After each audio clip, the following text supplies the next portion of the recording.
Now what I'm going to do is I just put the string around this right stirrup here. I just looped it through the stirrup, and I'm just going to drop it. And I'm going to reach under here just like how I reached under to grab my cinches with my left hand. And I'm just going to grab that string and I'm going to tie it to this right stirrup so that my stirrups can't move too much. I just tie a square knot. Real simple little knot. Any knot will do. And we're just going to tie this a little bit up so it stays out of the way. And now we're going to take our driving lines. My driving lines are just lunge lines.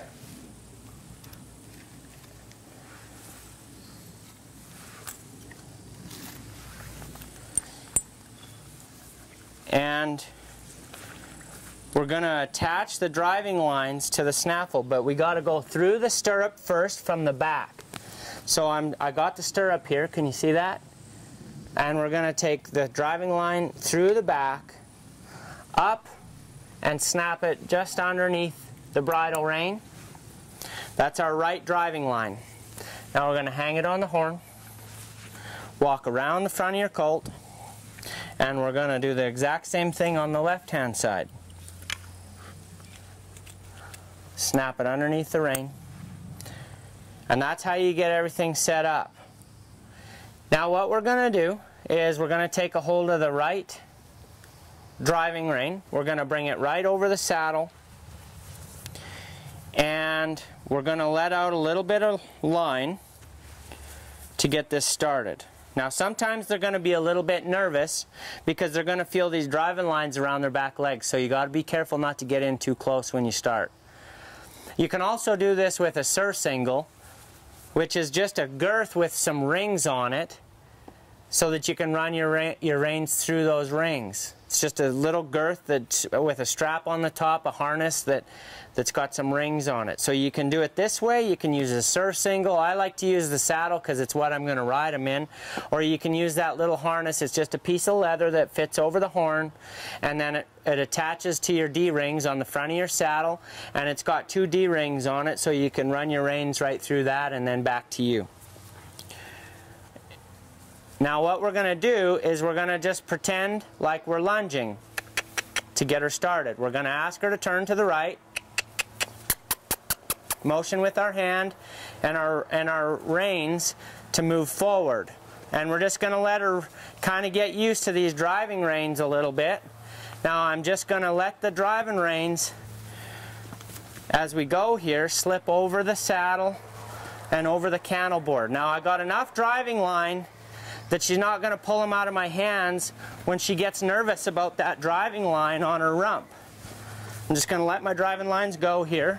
Get in the middle of them so you're not tripping on them. Get all the tangles out before you start. Pull that, let that driving line on the outside go right around her rump, just like that. Now you got to keep just enough tension on it so that she can feel it,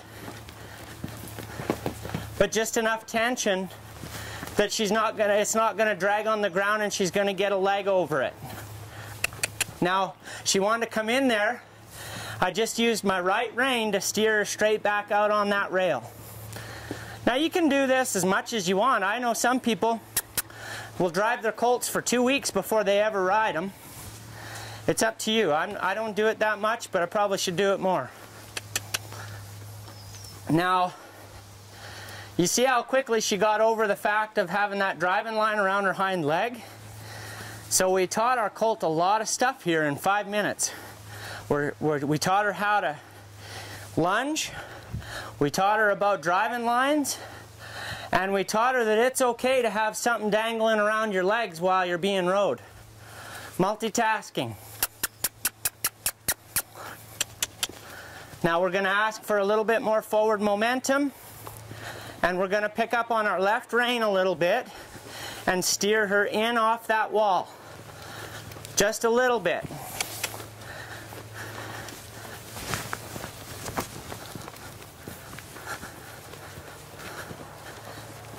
Now, we're just going to pick up on the right rein and gently hold it and let her change direction. When she does, we give her release with them bridle reins. You got to be real soft here and stay with them. Real gentle.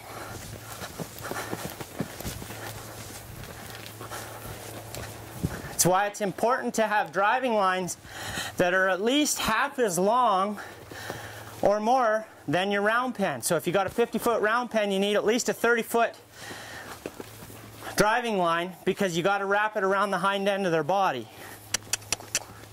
That's why I like to use a good lunge line. We're going to bring her in off that fence a little bit with our right rein. I'm not going to release her. There, she came in and yielded to that bridle. Now I'm going to use my left rein, gently hold it. I'm not going to flip her on her butt and ask for a right turn, just bam. I'm going to let her find it. I'm just holding. Gentle, hold, and then let release when they find it.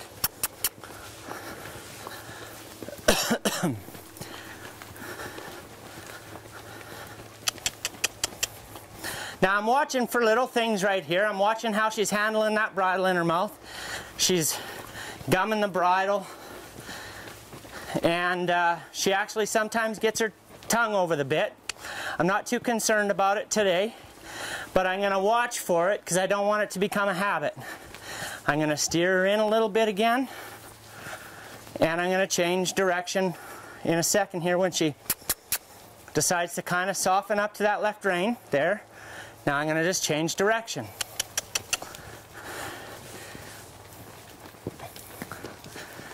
Now you can take this to whatever level you want to.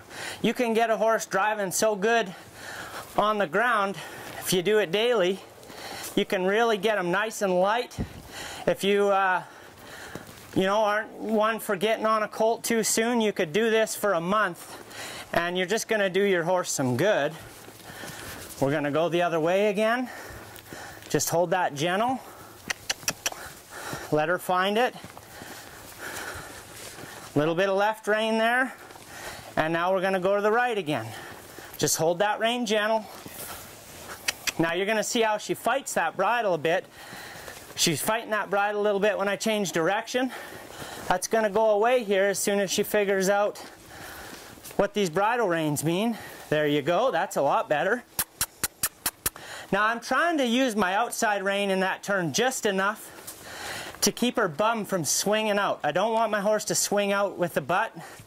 I want her to turn with her front end more than her back end. Watch the horsemanship channel, the cow horse channel, and the cutting horse channel, and the reining channel, and you'll find out why we like our horses to work their front end around the back end more than the back end around the front end. I'm going to ask for another nice turn. And we're going to ask for our turns a little bit closer together here.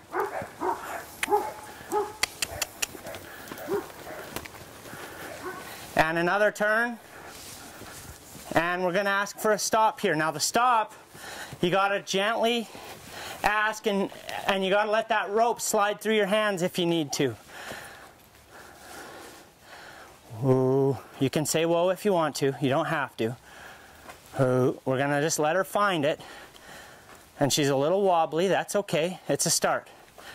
Try and keep even pressure on the reins. Compensate when she turns one way or the other. Whoa. And I'm not going to release until I get a step back. Just stay here. Stay patient.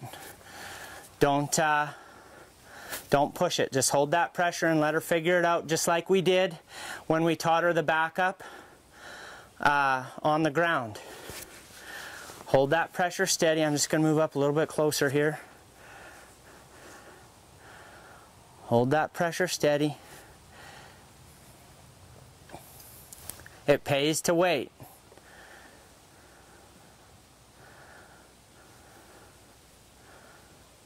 Just keep waiting. She's going to get tired. She's going to start looking for an out here. The out for her might be to try to move forward again. You just don't know. But it might be to take a step back, and when it does, we're going to release that pressure. Just make sure you keep constant steady pressure on those bridle reins.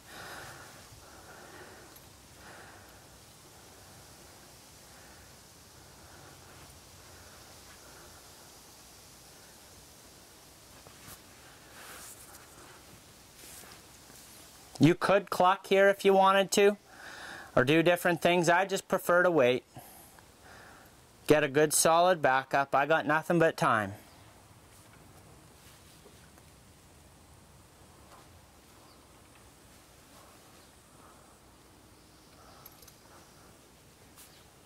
Now she's starting to try to find a different way out. I can feel her pulling on my hands a little bit more. I'm not going to let her pull forward. I want her to stay with this back, with my hand encouraging her to back up. So if she decided to take a step forward, I'm going to try and persuade her from doing that by kind of holding my reins steadier. Maybe a little bit stronger. And I'm just going to hold on and wait.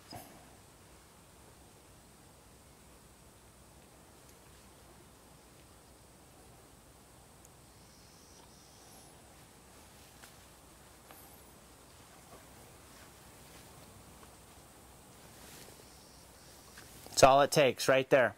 Now watch what happens. She learned that she could get away from that pressure by taking a step back. We're going to give her a break and let her think about it. Make sure that there's slack in your driving lines. Now we're going to ask for another step back. Same kind of pressure, just kind of pulling back on the reins with even pressure. Take your time. We don't need to spook her into backing up by slapping her with the driving reins or making a big deal out of it. We just want to have a nice smooth backup. So I'm going to spend the 5 minutes that it takes to wait on her to figure it out. And we're going to get a good solid backup without her being nervous about it.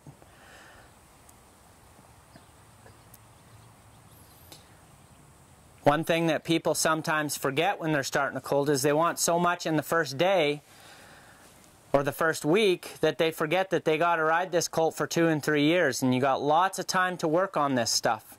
That's why I was saying before about how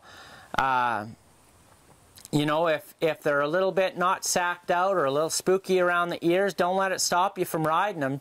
I got lots of colts that are spooky around the ears that are great to ride, and by the time I'm done with them after a few months, boy, they're not spooky around the ears anymore, and they're still great to ride. So it's just a matter of working on everything kind of at once. A horse is always a work in progress. We're just going to wait it out. She's going to get tired of that pressure. But a good backup is great control for a bronchi colt. And it's also great to have a young colt that stops really well. I love when my colts with 30 days on them can really stop good. Very good. Now we got about a handful of stop or backup steps. Now you'll notice I gave her a release there and she kept backing up. That's called momentum, and that's great. We want a horse that's willing to back up more than we ask. Now look how much easier this is going to get. She's just searching here. It's not a big deal. Now we give her a release. Now we're going to let her think about it again. I'm going to gather up a little bit of rein because I'm right behind her, but I got a good 10 feet here because I don't want to get kicked if something were to spook her. It's all about safety. Real nice back up there. Now if you're starting a dressage horse, you might want to use your driving lines up higher on your saddle because you don't really want your dressage horse backing up with her head that low, because you want a little bit more elevation. So that's something you got to factor in. Real good backup. And you can, like I said, take this to whatever level you want to. Driving. If you want to do it for a month, you can do it for a month.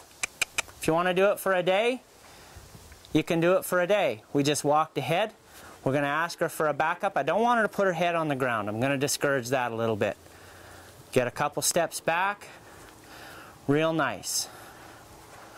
Couple more steps back. Real nice. Now we're just kind of behind her a little bit more. And we're just about going to wrap this session up. I don't want it to be too long, but we're just going to steer her around at the walk so you can see how much better this filly steers than she did yesterday when we started her. This filly's come a real long way. You can literally take a colt in your weekend off and have them pretty far advanced if you're willing to do what it takes. One note that's really important when you're done driving your horse from the ground is always untie your stirrups from being tied together. The biggest reason why you want to do that is if you forget and you go to take your saddle off, when you uncinch your cinches and go to pull your saddle off, your stirrups are going to be tied together from underneath your horse. So you want to make sure and always untie your stirrups. It's extremely important.